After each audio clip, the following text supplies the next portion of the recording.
Porkenstein by Catherine Lasky and David Jarvis. Dr. Smartpig was a famous inventor, but he didn't have any friends. His two brothers had been eaten by the big bad wolf a year ago, and he had been very lonely ever since. Tomorrow is Halloween, he thought sadly. What fun is Halloween without any friends? Suddenly, he had an idea. I'm an inventor. I can invent a friend. I'll never be lonely again. Dr. Pig was excited. He ran to his laboratory. I shall invent a pig that is bigger and better, absolutely wolf-proof, he squealed. Then he mixed some chemicals in a beaker and went to bed. At dawn, Dr. Pig raced to his laboratory. The beaker glowed mysteriously. Then something leaped up and squirted him in the eye. "Oh dear," cried Dr. Pig. "Something's gone wrong. I've invented a pigfish." He put the pigfish into an aquarium and began to mix up a new batch of chemicals, this time with less salt. He put the beaker into an incubator to keep it warm, and off he went to weed his gardens. The creature oinked, flew off, and hung upside down from the ceiling. "It's a pig bat," Dr. Pig said. "I'll have to try again." Halloween night was getting closer and closer, and Dr. Pig still did not have a friend. He mixed up another batch of chemicals, and this time he hooked the beaker up to an electro-pigometer.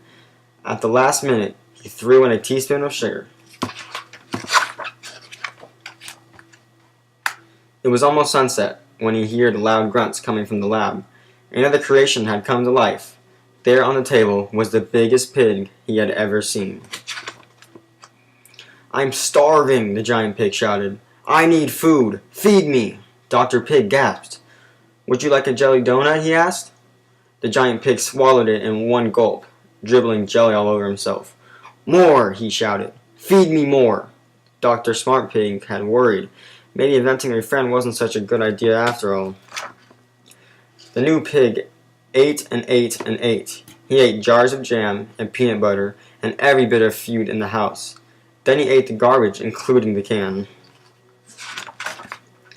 He ate all the curtains, the doormat, the rug, and a chair. He even ate the dust bunnies and the bugs. What would the neighbors think? This was no friend. "It's Porkenstein," Dr. Pig gasped. I've created a monster." It did not take long for stories about Porkenstein to spread. Soon, everyone for miles around was talking about the enormous pig. The big bad wolf heard about the incredible hog, and he began to drool at the thought. "Yum, yum, yum," he said to himself. "What a meal." It was just after sunset on Halloween night when someone knocked on Dr. Pig's door. "Oh no, our first trick-or-treater, and you've eaten all the candy," Dr.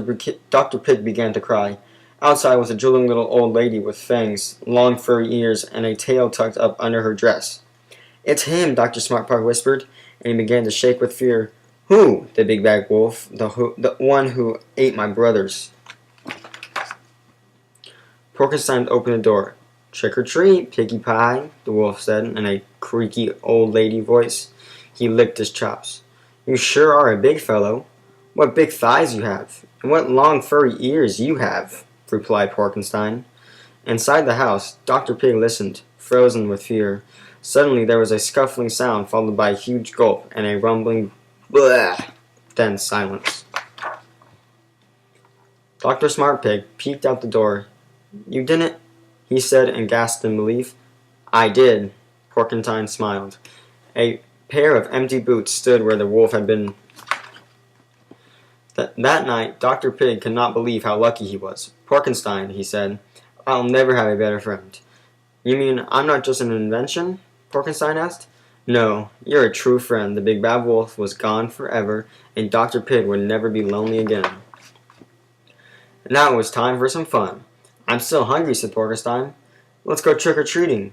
So the two pigs put on some costumes, and off they went. The end.